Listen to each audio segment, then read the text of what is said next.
Thank you very much. I would like to begin by announcing some important developments in our war against the Chinese virus. We'll be invoking the Defense Production Act just in case we need it. In other words, I think you all know what it is, and it can do a lot of good things if we need it, and we will have it all completed, signing it in just a little while, right after I'm finished with this conference. I'll be signing it. It's prepared to go. So we will be invoking the Defense Production Act.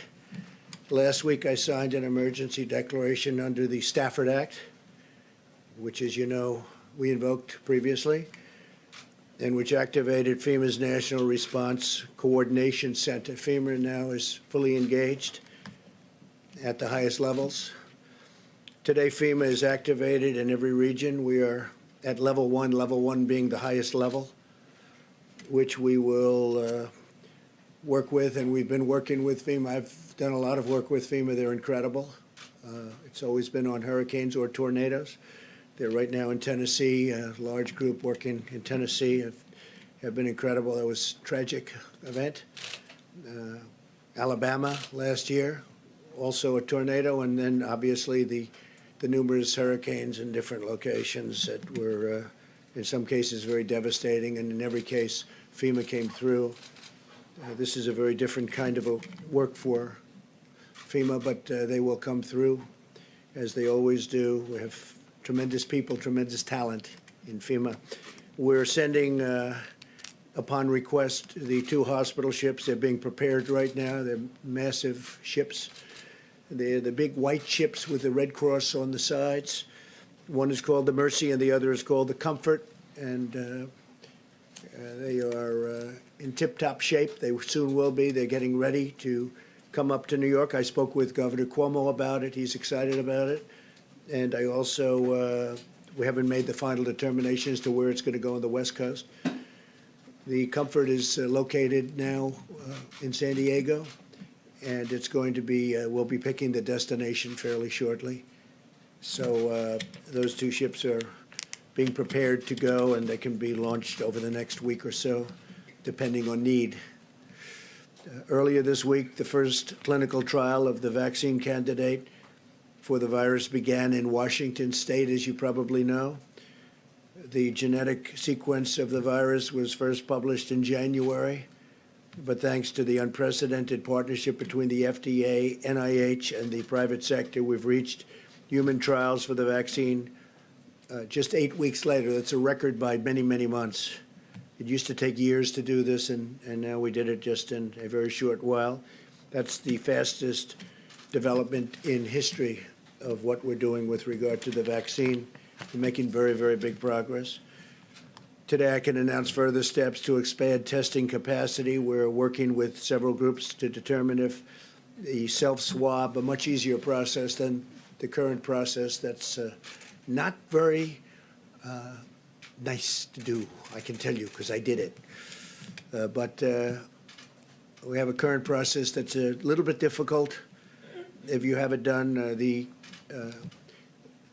groups are working on determining if a self-swab by an individual is as effective as the other. The other is very effective, very accurate. But we're going to see if we can do a self-swab, which is would be a lot more popular, I can tell you that. So, and that would be administered also by a health official, but it would be a lot easier to do. The fact is that the health professionals would free up a lot. Let me just say, the self-swab is what it is. It's a self-swab. You do it yourself. The other has to be issued by a health professional, and it's something that is quite difficult. And we think it's working out for the self-swab. And if it would test positive, the people would go and they would do what they have to do. But we think that's probably working out. I've asked the FDA to cut through the red tape and reduce regulatory barriers. We are looking at some very exciting things, and I'm going to be holding a second news conference either today. We're going to talk about the FDA. Some things are happening that are quite exciting. And We're going to be doing that either later today or tomorrow, fairly early tomorrow. So we'll see what happens. But the FDA, my instructions is I've been working very, very hard on a number of developments, and we'll be discussing them with you later today or tomorrow. And this afternoon, I'll be meeting with nurses on the front lines of the battle against the virus. They're truly American heroes. They want to get it done. They're incredible people. So we're going to be meeting with nurses, and I actually look forward to that. They're very brave. They're taking a lot of risk, and they have done an incredible job, and they never complain. Today, I'm also announcing that the Department of Housing and Urban Development is providing immediate relief to renters and homeowners by suspending all foreclosures and evictions until the end of April. So we're working very closely with Dr. Ben Carson and everybody from HUD. Every generation of Americans has been called to make shared sacrifices for the good of the nation. In World War II, young people in their teenage years volunteered to fight. They wanted to fight so badly because they love our country. Workers refused to go home and slept on factory floors to keep assembly lines running. And, you know, the numbers of ships that they built during World War II to this day has nothing like that has ever been equaled. They were doing ships literally on a daily basis. Nobody's ever seen anything like it. And to this day, nobody's seen anything like that, what they were able to do during World War II. And now it's our time. We must sacrifice together because we are all in this together, and we'll come through together. It's the invisible enemy. That's always the toughest enemy, the invisible enemy. But we're going to defeat the invisible enemy. I think we're going to do it even faster than we thought. And it will be a complete victory. It'll be a total victory. So we'll have a second conference, again, having to do with the FDA and this. I think it's going to be potentially a very exciting news conference, and we will do it as quickly as we can, so whether it's today or tomorrow. And I'll, with that, ask Mike Pence to say a few words, and thank you very much.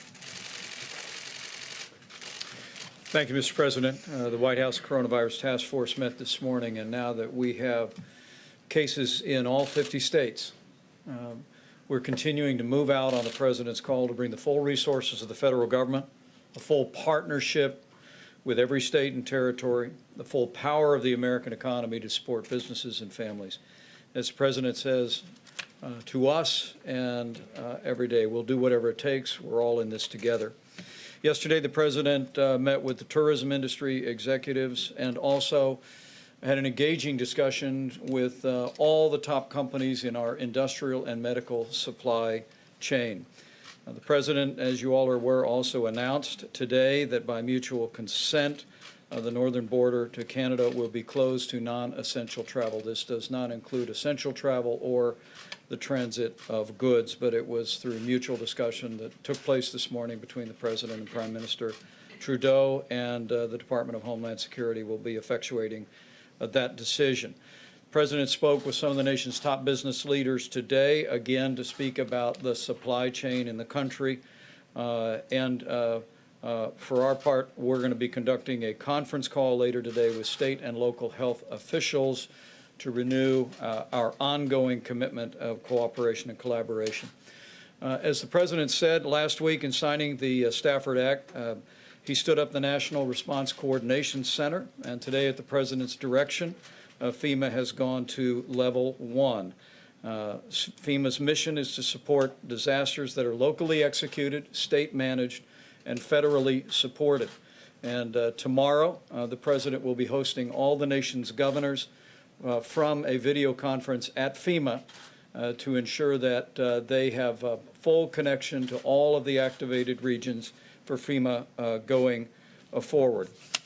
With regard to testing, I'm pleased to report that we're increasing the number of tests being performed by the thousands every day, thanks to the public-private partnership that President Trump forged with commercial laboratories around the country.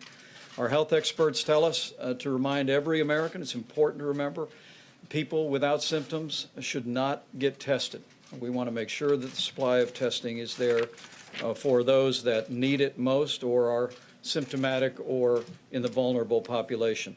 Dr. Deborah Birx in a moment will address the progress that we're making on testing, the infection rate, our recommendations to every America, as well as some important new findings about the impact on youth that we're gaining from data that's coming in from Europe that'll be important to every American. On the subject of supplies, the President has our task force extremely focused. As the President mentioned mentioned that he's invoking the Defense Production Act today. Secretary Esper in a few moments will describe the ongoing efforts that the Department of Defense is taking to make medical resources available. Secretary Robert Wilkie will announce decisions the VA has made to expand hospital capacity within their system. Also, with regard to medical personnel, at the President's direction, HHS is issuing a regulation today that will allow all doctors and medical professionals to practice across state lines to meet the needs of hospitals that may arise in adjoining areas. In addition to that, we are again today asking every American and our medical community leaders and hospitals to partner with us in delaying elective procedures across the country in our healthcare system to ensure that medical supplies and medical capacity go where they're needed most. Seema Verma will describe guidance that CMS will be issuing on that front. And finally, I want to remind every American of the President's 15-day guidance to slow the spread. We are grateful for members of the media and the general public that are adhering to these, sharing them with neighbors and friends. All of our experts continue to believe that if every American will do their part and embrace and put into practice these principles, that we can significantly limit the reach of the coronavirus in the weeks and months ahead. Thank you, Mr. President. Thank you very much. Dr. Birx, please. Thank you. Thank you, Mr. President, Mr. Vice President. So, you know, we continue to look at data every single day. There are concerning reports coming out of France and Italy about some young people getting seriously ill and very seriously ill in the ICUs. We think part of this may be that people heeded the early data coming out of China and coming out of South Korea that the elderly or those with pre-existing medical conditions were at particular risk. It may have been that the millennial generation, our largest generation, our future generation that will carry us through for the next multiple decades, there may be disproportional number of infections among that group. And so even if it's a rare occurrence, it may be seen more frequently in that group and be evident now. So we're looking at that information very carefully. We have not seen any significant mortality in the children, but we are concerned about the early reports coming out of Italy and France. So again, I'm going to call on that generation that's part of that group that brought us innovation, particularly throughout all of their ability to look around corners and skip through games. I always went level by level. I didn't realize that you could go from level 3 to level 7. That's what they've taught us. They look for things that we don't see. We need them to be healthy. So again, not only calling on you to heed what's in the guidance, but to really ensure that each and every one of you are protecting each other.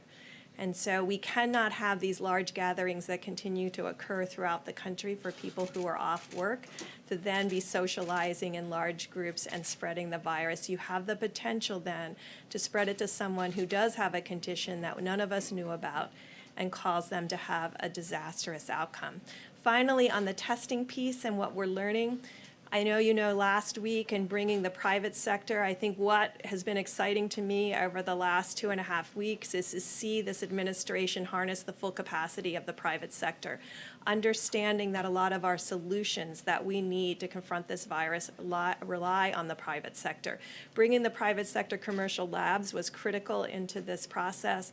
We are now beginning to see that they have spread out in a prioritized way because we asked them to prioritize the regions that were mostly affected. And so you still may have difficulty getting tests in areas that do not have significant cases. We've had them prioritize the regions where we need diagnosis and their diagnostic percent. Remember I told you South Korea was under 4%, so 96% of people were negative. The last report we've seen from the laboratories have about a 7+% positivity rate. Still 93+% or 92% are negative. But I think that's encouraging to me personally that we're prioritizing appropriately to those areas that have the greatest need. Today and yesterday, Thermo Fisher pushed out most of their laboratory testing capacity, and that will dramatically increase that platform and the ability to run additional tests in addition to Roche. So I appreciate everybody's attention to these numbers. I'm excited that we've prioritized where the need was the greatest. But again, please follow the guidance and please make sure in every report that you're putting out that you're talking about the presidential guidance to actually stop the spread of this virus. Thank you. Thank you, Deborah, very much. Mark, please. Sure. Thank you, Mr. President. So good afternoon, everyone, and I want to provide an update on DOD's coronavirus efforts as we continue to focus on our three priorities. That's, first of all, protecting our personnel and their families. Second, safeguarding our national security mission capabilities. And third, of course, supporting the administration's whole-of-government approach. First of all, though, I do want to assure the American people that the United States military remains ready and capable of defending the country and our interests abroad. Now, with that, the Department is leaning forward in our response to COVID-19. We have issued international and domestic travel restrictions to all DoD personnel and families that should dramatically reduce potential exposure to the virus. Those have been in place for some time now. As I announced yesterday, the Department of Defense will make available up to 5 million N95 respirator masks and other personal protective equipment from our own strategic reserves to the Department of Health and Human Services for distribution. The first 1 million masks will be available immediately. We're also prepared to distribute to HHS up to 2,000 operational deployable ventilators for use as needed. Yesterday, I was at Fort Detrick, Maryland, which is probably the military's premier research institute, where I got updated on the incredible work our people are doing as part of the interagency team to work on vaccines and therapeutics. They are making great progress there. We also have announced that we've certified our 16th lab, or will soon certify our 16th lab to help with processing tests from across the country. Additionally, I have directed, as the President mentioned, that the hospital ships Mercy and Comfort be prepared to deploy to increase the nation's medical capacity. And we have also alerted a variety of field and expeditionary hospitals to be prepared to deploy as well as needed, based on direction from the Commander-in-Chief. Today, leadership from the Army Corps of Engineers is in New York, meeting with Governor Cuomo and his team. I spoke with Governor Cuomo yesterday, and other governors I will be speaking to more in the coming days to make sure that they know what DoD can provide through our system to address their needs. In my conversations with governors and members of Congress about DoD's resources, I've made it clear that we will continue to support the administration's comprehensive efforts and the country every step of the way while ensuring our nation's security remains the top priority. I want to conclude by thanking again all of our service members and their families who have been affected by this outbreak. They are all great heroes. We are continuing to support them throughout this. We are all in this together. Thank you all very much. Thank you very much, Mark. Thank you. So yesterday, the President made a very important announcement about telehealth, and this is allowing our 62 million seniors to be able to get some medical services from the safety of their home, reducing their risk and without any copays. But we're also making sure that the healthcare system is prepared and that those on the front lines have the support that they need. The reality is the stakes are high, and we need to preserve personal protective equipment for those that are on the front lines of this fight. And to that end, we have put out guidelines over the last 2 weeks to expand the types of masks that can be used in routine care and saving those N95s for the most risky situations. Conserving personal protective equipment is also essential to combat the virus. So today, CMS will announce detailed recommendations to further promote this needed conservation, specifically by limiting non-essential elective medical and surgical procedures, including dental procedures. We believe that these recommendations will help surgeons, patients, and hospitals prioritize what is essential while leaving the ultimate decision in the hands of state and local health officials and those clinicians who have direct responsibility to their patients. And we urge providers and clinicians and patients to seriously consider these recommendations. They will not only preserve equipment, but it also allows doctors and nurses to help those that are on the front lines. And it'll protect patients from unnecessary exposure to the virus. We fully appreciate that this is going to have a major impact on the healthcare system, but the shared sacrifice is essential to help those that are on the front lines. And I want to thank the medical societies such as the American College of Surgeons and the American Dental Association that took a proactive approach and already posted these recommendations. And we've also talked to the American Medical Association, and they have fully indicated their support for this recommendation. We now invite the entire healthcare community to join us in this effort. Thank you. Thank you very much. Robert, please. Thank you, Mr. President. My instructions from the President were very clear. I was to do everything imaginable as aggressively as possible to protect the 9.5 million veterans who are part of the Department of Veterans Affairs. Last month, we established 19 emergency operations centers across the country. We began to limit the number of visitors who entered our facilities. We began, I think, we were the first system to begin triaging across the country in our 170 hospitals the entrance of anyone into our facility without being questioned or tested. We expanded those restrictions to those in our 135 community living centers, which have about 7,800 veterans who are in acute conditions, to make sure that they were protected. We also took the next step and made sure that we limited the dental surgeries that we were provided. We've cut back by 1/3 the number of routine appointments we have had, and we have canceled elective surgeries. These were all part of the President's directive to be as aggressive in a public health sense as we could be. And I think we have set the pace for the entire country. I will say, we've often said that we work the most noble mission in the federal government. Our veterans have been in the toughest spots in the world. They have been put in conditions that are unimaginable to most Americans, and they have responded. They have responded clearly. They have responded with passion, and also the 400,000 members of our department who are out there on the front lines. The last thing I will say is that you've heard a lot about the fourth mission that VA has. Our first three missions are health care, benefits, and memorial affairs. Our fourth mission is to support the federal government in times of natural disasters and pandemics. We are the buttress force in case that FEMA or HHS calls upon us to deploy medical professionals across the country to meet crises. We plan for that every day. We are gaming out emergency preparedness scenarios, and we stand ready when the President needs us to expand our mission. Thank you. Thank you very much, Robert. Thank you. Thank you all. That's very nice. Any questions, please? Thank you. Two questions, if I may. Your Treasury Secretary was on Capitol Hill talking about the potential for what could come, and he said that unemployment could skyrocket to 20%. Are we looking, that could rival the Great Depression? Are we looking at potentially historic No, well, I don't agree devastation? with that. Yeah, no, I don't agree. That's a absolute total worst case scenario. But no, we don't look at that at all. And thank you. And my second question. We're nowhere near it. Okay, why do you keep calling this the Chinese virus? There are reports of dozens of incidents of bias against Chinese Americans in this country. Your own aide, Secretary Azar, says he does not use this term. He says ethnicity does not cause the virus. Why do you keep using this? A lot of people say it's racist. It's not racist at all, no, not at all. It comes from China.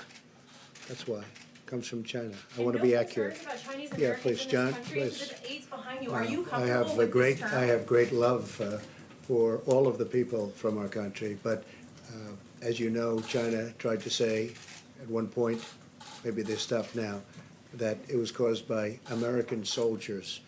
That can't happen. It's not going to happen, not as long as I'm president. It comes from China. John, please. Two questions, if I could, Mr. President. First of all, on the Defense Procurement Act, you're invoking it today. Senator Schumer Yes. said on the floor a short time ago that it urgently needs to be put into action to produce medical supplies, particularly ventilators. Do you have some targets that you would like to see immediately spooled up under the act? We have tremendous numbers of ventilators, but there's never been an instance like this where no matter what you have, it's not enough. That would be the case. We will be, it's being signed, it's essentially drawn, and I'm going to sign it in just a little while. If we need to use it, we'll be using it at full speed ahead. Sorry, he says it's urgently needed to be used. Do you have some Well, targets? we're going to know whether or not urgent, but we will, yeah, we do have targets. We have targets for certain pieces of equipment. We have targets for masks. You know, the masks, the numbers of masks are incredible. We've ordered millions of them, but we need millions more. A thing like this has never been requested, and we've never had to even think in terms of these numbers, but we need millions of masks, and all of that will be ordered. We need respirators. We need ventilators is a big thing because it's a complex piece of equipment. So we have a lot of ventilators, but we're going to be ordering more. And second question, what size will the checks be that will be sent out to Americans? To be determined. We're working with the Senate right now. We're working with everybody on Capitol Hill. There's been tremendous, there really has been, I mean, with some exceptions, obviously, because it's always the way it is, but there has been, they've been getting along very well, Republicans and Democrats. It's a nice thing, very bipartisan so far. Would you like to see them more than $1,000? Well, we're going to see. I don't want to get into that right now, John. We are looking at different numbers. We're looking at timing that would be different, splitting the time, splitting the payments. We're looking at a lot of different things. Hasn't been determined yet, but it will shortly be determined, and people want to go big as opposed, everybody seems to want to go big, and they want to get to the recovery. The big day is, the big thing we can do is get rid of this horrible, I call it the unseen enemy. You call it, there's 1,000 different terms for it, but whatever, it snuck up on us, and it did 128 countries. I think it's in something like that, very close to that. Think of that. So it spreads violently. It's a very contagious, very contagious virus. Do you consider America to be on a wartime footing in terms of fighting this virus? I do. I actually do. I'm looking at it that way because, you know, if it got out of control, the big thing we did was a very early stoppage of people coming in who could be very heavily infected. That was a very good move, and it was very early, very early, when most people, including a lot of professionals, they didn't want us to do it. That really saved a lot of lives. And yeah, I look at it, I view it as in a sense, a wartime president. I mean, that's what we're fighting. I mean, it's a very tough situation. You have to do things. You have to close parts of an economy that 6 weeks ago were the best they've ever been. We had the best economy we've ever had. And then one day you have to close it down in order to defeat this enemy. And but we're doing it, and we're doing it well. And I'll tell you, the American people have been incredible. For the most part, they've been really incredible. Yeah, please, Caitlin. For you, and then I have one for Secretary Wilkie as well, but I'll start with you. You just said there are a tremendous number of ventilators that we have, but for weeks, hospitals have been warning about a critical shortage that they say we are not prepared for. So why did it take so long to invoke the Defense Production Well, you know, Act? hospitals are supposed to have ventilators, too. And when we have thousands of ventilators, it sounds like a lot, but this is a very unforeseen thing. Nobody ever thought of these numbers. Nobody ever saw numbers like this. Even with regard to testing, normally we wouldn't be doing testing, and they decided to do it. Very hard to ramp up. Now we're getting highly sophisticated tests, and it's going very well, but nobody's ever heard of testing in the kind of quantities that you're talking about. But we knew for weeks we needed more ventilators. So why did it take so Well, long? we knew. It depends. It depends on how it goes. Worst case, absolutely. Best case, not at all. So we're going to have to see where it goes. But we are ordering thousands and thousands of ventilators, and they're complex. You know, these are complex machines, and but we're ordering them. Does anybody have Mike? Maybe you do. How many do we have? Yeah, you said And you we're could ordering. access with the Please, number. yeah, please. Do you know the Exact number? We have a specific number of ventilators in the stockpile. It's in excess of 10,000, and you just heard the announcement from the Department of Defense. They'll be adding several more thousand to that. But the President, even this morning and yesterday afternoon, speaking with the largest companies in the supply chain in this country, we're hearing a tremendous spirit among industry leaders who are ready to step in and add to that volume. The stockpiles don't count all of the ventilators that exist today in the marketplace and in healthcare facilities around the country. But the President's given us a directive to make sure that our stockpile, but just as importantly, working with industry leaders, that we're securing the increase in ventilators, the increase in masks, gloves, eye protective care, garments that are all necessary to lean forward. And we're confident we'll be able to accomplish that with the incredible cooperation of the supply chain that exists in America today. But we don't have an exact number for nationwide, how many ventilators we have? We can give you that exact number. We'll give it to Okay, you. that's what But we're ordering a lot more. Okay, sorry. Yeah, go ahead in the back, One please. question for the VA secretary? One question for Yeah, the one First second. Secretary? 1 second, Caitlin. We'll do it in a second. Okay. You'll be able That's to. important. Two questions, Mr. President. Thank you. Yes. The first one on the Canadian border. What was the tipping point? Friday we talked about it, and Monday you said no, we're not considering closing No, I said the border. not yet. I spoke with the Prime Minister, Trudeau. Very good relationship, obviously, between us and our two countries. And no tipping point. It's just that we want to isolate from the standpoint we don't want people coming into contact, because that's the way we're going to win this war. That is so important. And we both thought it was time. Now, it's not affecting trade. It's non-essential. It's non-essential crossings. It won't affect trade at all. And it was just something we thought would be good for both countries. Yes, please.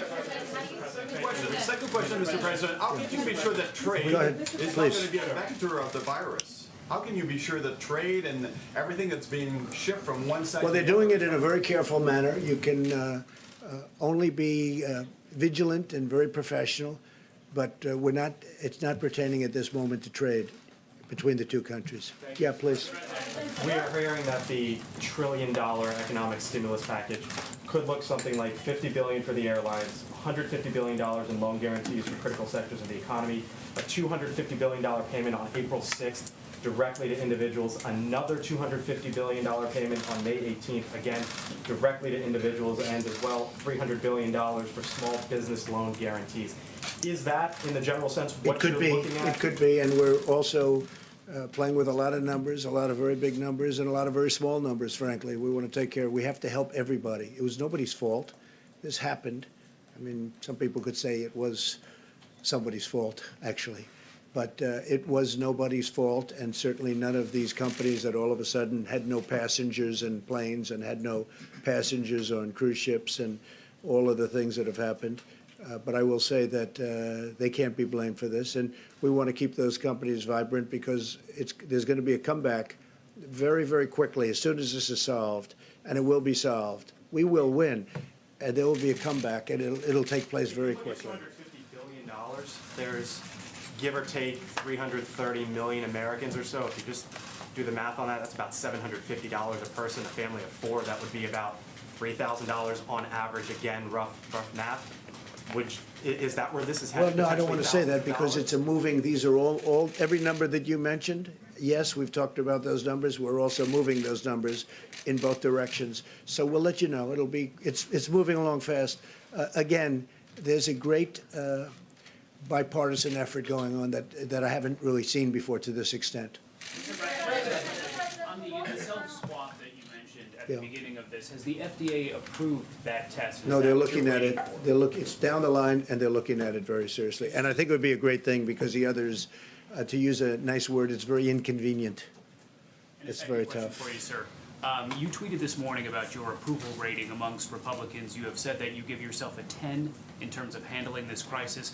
How do you reassure Americans at home who don't trust you to handle a crisis of this magnitude? Well, I think we're doing a really good job. We started off with a termination of the border, the people coming in from China, where this all started. That meant I took it very seriously.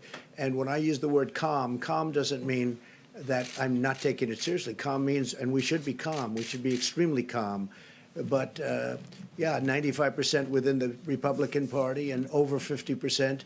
And I also have, we have very great approval numbers. I mean, people like the job that we're doing. And when you compare this to other epidemics, or if you want to use a different term, you can, but within this country, and you look at what's happened over the years, this is being handled very, very professionally. We have the greatest professionals in the world. We're doing a good job. Nobody's ever been swamped like this. And nothing's been so contagious. The level of contagion has been incredible, actually. Nobody's seen anything quite like this. Yeah, Peter, go ahead. If I can ask you about the test, sir, for a second. If federal officials have shipped millions of tests, as you and your colleagues have said, why, as the federal government says, have only 59,000 tests been processed to this point? We just heard from the Atlanta public health director saying that they have fewer than 50 test kits for more than 900,000 citizens. Yeah, Where are well, the tests? I'll let Mike answer that. Deborah? So that's a very critical question, and thank you for asking it. So the test kits that we put out last week through the approval, the rapid movement of that meeting that President Trump called less than 2 weeks ago, that has resulted in bringing our private sector to the table, because the tests and the platform that was out there could only run between 4 and 12 tests per platform per day. We've now moved into platforms that can run basically tens of thousands of tests per day. So the reason I'm grateful for your question, because it allows me to point out that, of course, then there was backlog. There were individuals who had been tested, who hadn't had their specimen run because of the slow throughput. It's now in a high-speed platform. So we will see the number of people diagnosed dramatically increase over the next 4 to 5 days. I know some of you will use that to raise an alarm that we are worse than Italy because of our slope of our curve. To every American out there, it will be 5 to 6 days worth of tests being run in 24 to 48 hours. So our curves will not be stable until sometime next week. The reason I talked about Thermo Fisher yesterday is because their platform is in 2,000 laboratories. They're the ones that are putting out the 1 million tests this week that will solve the issue that Atlanta and others have brought up. I wanted to be clear. We prioritize the areas. We do county-by-county analyses. Based on those analyses, on what counties had more than 50 cases, we prioritize the test kits we put out, the 400,000. And that's why we're seeing a 7% plus positivity rate. We'll be able to expand that platform and reprioritize based on the accessibility of the other kits. Mr. President, perhaps I can follow up. How are non-symptomatic professional athletes getting tests while others are waiting in line and can't get them? Do the well-connected go to the front of the line? Well, you'd have to ask them that question. I mean, I've read. No, I wouldn't say so, but perhaps that's been the story of life. That does happen on occasion, and I've noticed where some people have been tested fairly quickly. Look, we inherited a very. Encourage them to defer their tests to others. Excuse me. We inherited a very obsolete system. This was a system that was out of date, obsolete, or it was a system that was never meant to take care of the kind of quantity, the number of people that we're talking about, millions and millions of people. If you go back in years past, like even recently with the flu, nobody had tests before. They didn't test the entire nation to see whether or not they had flu. They got the flu, they got better. Hopefully they got better, that was it. Now all of a sudden they do this very complex testing. What we've done is we've broken it down, we've broken up the system, but it was obsolete, and or you could say it was also a system that just wasn't meant to handle the kind of volume that you're talking about. We've rebuilt it into a system that for the future will be a very good system if you want to go this route. But this was never done before, and I would imagine it will be done in the future, but we built it into a very good system by using private companies, the great private companies. And I have to say Roche has been doing a very good job. They're doing a lot of work, a very good job. But this was an obsolete system. This was not a system that was meant to do anything like this or even near this. John? Mr. President, a couple of things. A major trade coalition is calling on you to suspend tariffs with other countries as part of the response to the coronavirus. Who heads that group? Those countries do, probably. No, it's an Go American, check. it's an American free trade. I know, I'm sure of free trade. Look, China's paying us billions and billions of dollars in tariffs, and there's no reason to do that. They haven't even spoken to me about that. China hasn't asked me to do that, but we're getting billions of dollars a year from tariffs from China, and I can't imagine Americans asking for that, but it could be that China will ask for a suspension or something. We'll see what happens. China's having a very rough time. They have their worst year in 76 years, as I understand it. They're having a very, very tough time, and then on top of it, this happened with the virus. But no, we're taking in billions of dollars a year in tariffs, and this was caused by something totally unrelated to tariffs. And on asylum seekers and people who cross the southern border illegally, are you planning to invoke 42 U.S.C. 265, which would allow you to prohibit entry of certain people The across answer is the border? yes. And when will that happen? Very soon, probably today. Yes. Question for you and then a question for Dr. Burke. Yeah. On the border, firstly, are there plans to fully shut the Mexican border? And what do you define as essential travel when it comes to the U.S.-Canadian border? Well, I think essential is medical. We have military working together. We have industry working together.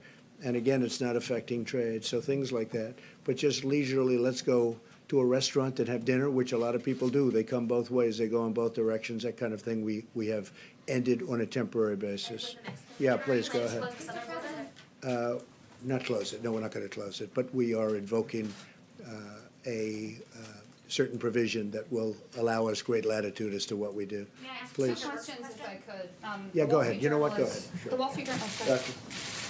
So I just wanted to clarify something, because just a week ago, you all were standing here telling us that unless you had sustained contact with somebody who was symptomatic for COVID-19, you really didn't need to worry. You told the president, the vice president, that if they shook hands with somebody who had this, if they took a photograph with somebody who had this, they didn't really need to worry. And yet, several days later, we're in a situation where people are being told, don't leave your houses. There are curfews saying you cannot walk alone at night after a certain time. Can you walk us through what seems like a very dramatic swing, a very dramatic disconnect from what we were hearing before to what we're hearing now?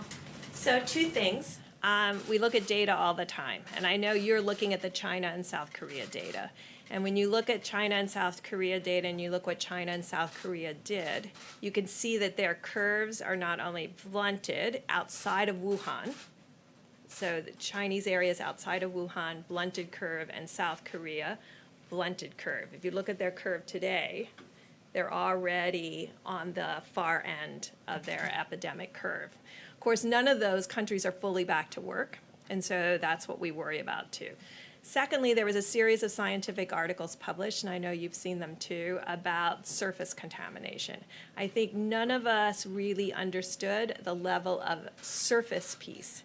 So we're still working out how much is it by human-human transmission and how much is it by surface. And this is why those fundamental guidelines were put out that says don't expose yourself to surfaces outside the home. Basically what those guidelines are is don't expose yourself to excess number of persons who could be asymptomatic and infected, and then the person-to-person contact, and don't expose yourself to surfaces that could have had the virus on it, for which on hard surfaces, I know we had the cardboard issue about shipping, hard surfaces, not shown in fabric as much or in cardboard, but hard surface transmission. These are issues that we haven't had to deal with before with the level of respiratory infections, and that's why we have this concern, and that's why the President put out the guidelines. And so it's to cover both of those pieces. That's all new science, all new models. I think many of you have the Imperial study available and looked at the impact of those. That's the first time those have been modeled as a comprehensive approach to mitigating an epidemic. And Dr. Burks, yesterday. What about money? Go ahead. Mr. President, the Wall Street Journal is reporting that the administration has looked at an executive order that would expand the use of investigational drugs against the virus, but that FDA scientists are warning that this could put patients at risk. I haven't Is this seen the something you're article. looking at? No, I haven't seen the article. We are making a lot of progress therapeutically, I will say that, but I have not seen that article, no. Go ahead. Mr. President, we've shut down non-essential travel to Canada. Are you considering shutting down all travel to blunt the spread of the virus? And we've heard from industries like the airlines who are seeking relief. What other industries or how exactly is your administration going to determine which industries and businesses get Well, there are help? certain industries that people know. I mean, the airlines would be number one if you look at what's going on. They go from having the best year they've ever had to having no passengers because of what we've had to do in order to win this war. It's a war. And so, basically, what many of the industries are. What we want to do is we want to make sure they all stay together so that after the war is won, we can immediately go right back up to where we were and even beyond. I think we're going to go beyond where we were. And a lot of people are saying that, by the way. We're poised to do that. But we have to win the war first. Yeah, please, go ahead. President, thank you to follow up on that. Treasury proposed $150 billion today for those industries, but their proposal doesn't detail which industries would get that money and how much. So aside from the airlines, which you just mentioned, what about the cruise industry, the hotels? How much of that money do you see them each We're getting? talking about all of it. Haven't detailed it yet. We have detailed it to senators and to members of the House. We have been talking about it, and we're coming up with numbers. Haven't gotten there yet, but certainly hotel industry, the cruise ship industry, the airlines, those are all prime candidates, absolutely. On the northern border, sir, when you say Which border? the northern border, Yeah. when you say temporary, which is what you said in your tweet, does that mean 30 days? I would say 30 days, and hopefully at the end of 30 days, we'll be in great shape. Jeff, please. Mr. President, I was struck by what Dr. Burke said about millennials and others perhaps not taking some of these warnings as seriously as you would like. Some of those people also seem to be your supporters and conservatives who may be quoting some of what you said at the beginning of this, comparing it to the flu. What is your message to them to really follow what you've been saying so far, and are you concerned that they're still listening maybe to some of your earlier comments rather than your more recent ones? Well, I think my earlier comments are to be calm. I mean, I do want people to be calm because we're going to win this and we're going to win it. It's just a question of time. And I wanted to go quickly. So based on the fact that I wanted to go quickly, I hope they just listen to what we've been saying over the last period of time. We don't want them gathering, and I see they do gather, including on beaches and including in restaurants, young people. They don't realize they're feeling invincible. I don't know if you felt invincible when you were very young, but they were feeling totally invincible or are feeling that way, but they don't realize that they can be carrying lots of bad things home to grandmother and grandfather and even their parents. So we want them to heed the advice. We mean the advice, and I think it's getting through. I do believe it's getting through, Jim. If they're watching, Please. what do you say to them if they're watching? Sorry. If they're what? I think there are a lot of them watching, a lot of these people at home, these young people. Well, I think I just said it. I was going to say, what do you Heed say the to them? advice. Heed the advice. I just said, yeah. Thank you. Thank you, Peter. Mr. President, how long do you think Thank this you, is going to Mr. wrap? President. Mr. President, how long do you think this is going to We'll last? get you next, okay? Say it. Thank you, Mr. President. In talking about China, you've been very clear about who you think is to blame or where the origin to blame for this virus is. Not think. No. I don't think. I know where it Right. came from. I don't know if you'd say China's to blame. Certainly, we didn't get an early run on it. It would have been helpful if we knew about it earlier. But it comes from China, and it's not a question about that. Nobody's questioning that. Senator Cotton is saying that they should be punished, in so many words, for inflicting this on the American people. Do you feel that way about it? Well, I have a lot of respect for Tom Cotton, and I know exactly what he's been saying. And there are those people that say that. So we'll see what happens. Thank you. Go ahead. It's your turn. Go ahead. Please. He's been waiting a long time. Please. You've had your hand up so nicely for a long time. It's your time. Thank you, sir. We've seen the Chinese government kick out reporters from the Wall Street Journal, the New York Times, the Washington Post. What is your message to the Chinese when it comes to transparency at a moment where you still have reporters asking you questions here at the White House? Yeah, I'm not happy to see it. I don't, I have my own disputes with all three of those media groups. I think you know that very well. But I don't like seeing that at all. I'm not happy about that at all. Yes, please. You didn't correct the language, so I wonder if you agree with it. Do you believe that China is inflicting this upon our country? No, I don't believe they're inflicting. I think they could have given us a lot earlier notice. Absolutely. Please. Go ahead, please. Go ahead. Yeah, Mr. President, your credibility ratings are very low. There was a recent NPR poll. Who are you asking that question? I'm asking... Because I see that they're very high. If you look, I'm 95% of the Republican Party. We just had a poll that was done by a very reputable group where I'm beating Sleepy Joe Biden by a lot in Florida, in the state of Florida, and in other states.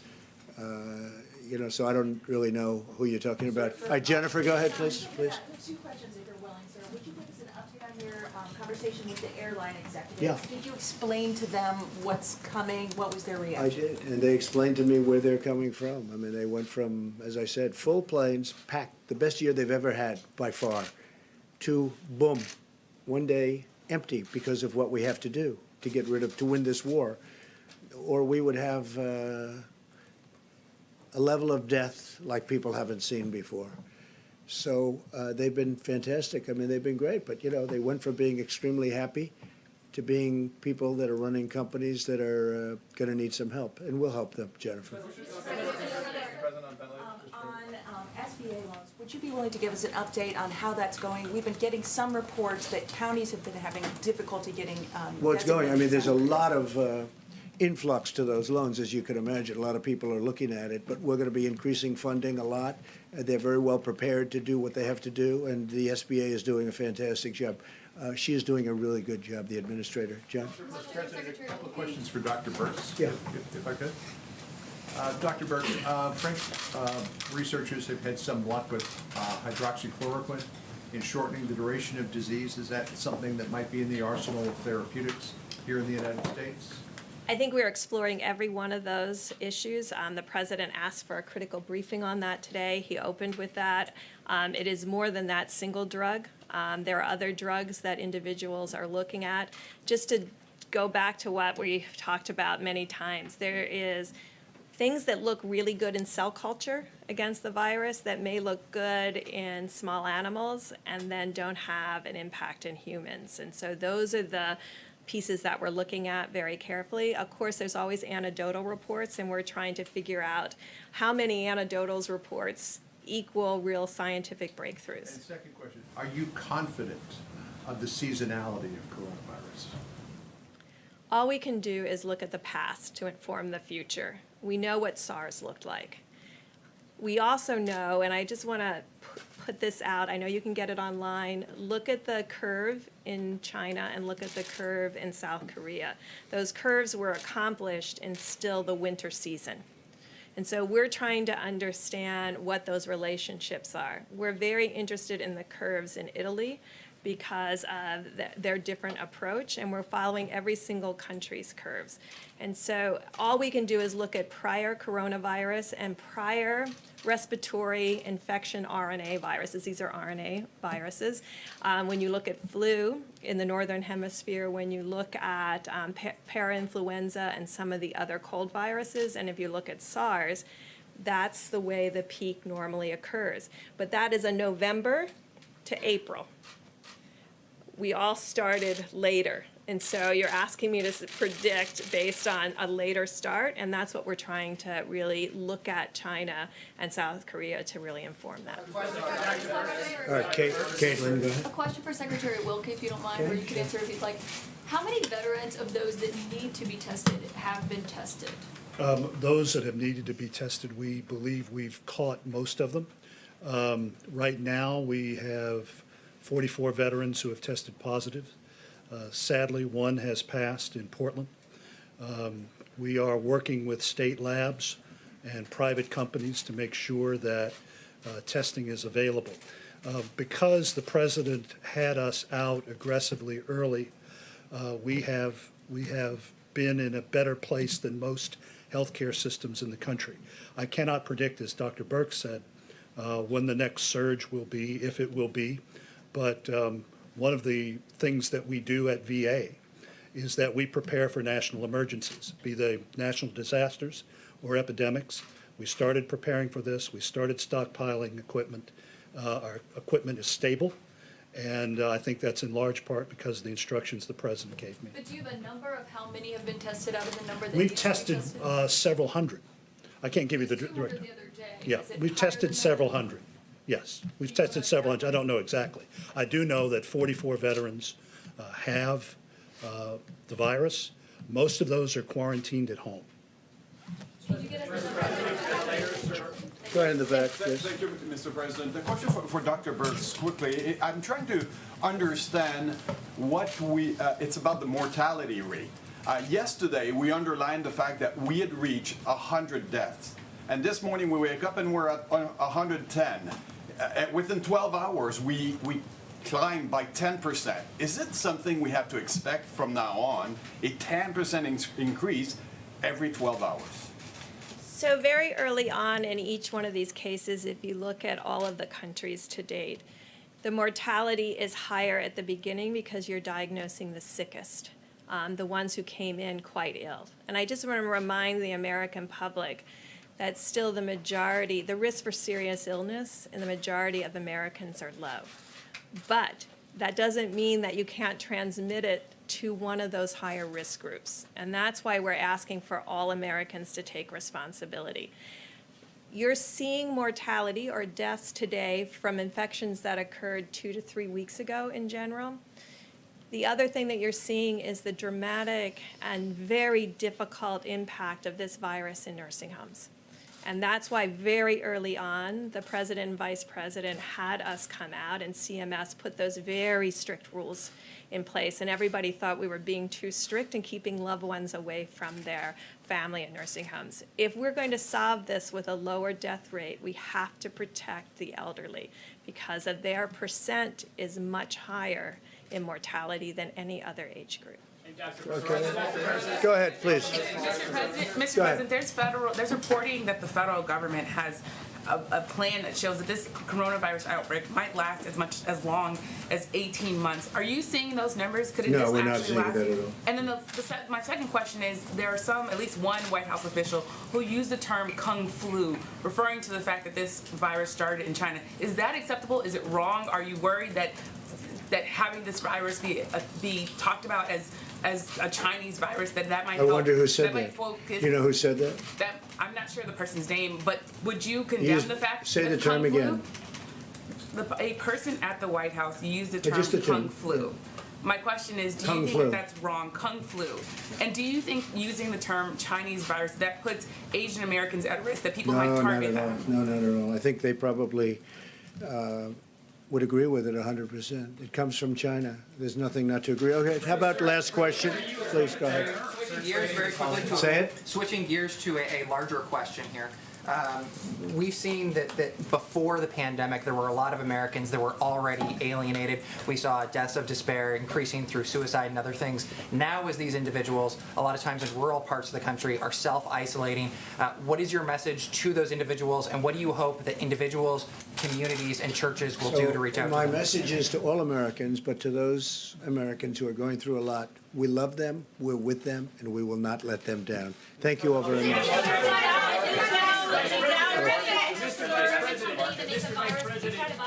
Mr. Vice President, do you agree with the term Chinese virus? Dr. Birx, do you believe that this is a Chinese virus? Is that okay to say? 1 second, 1 second, 1 second.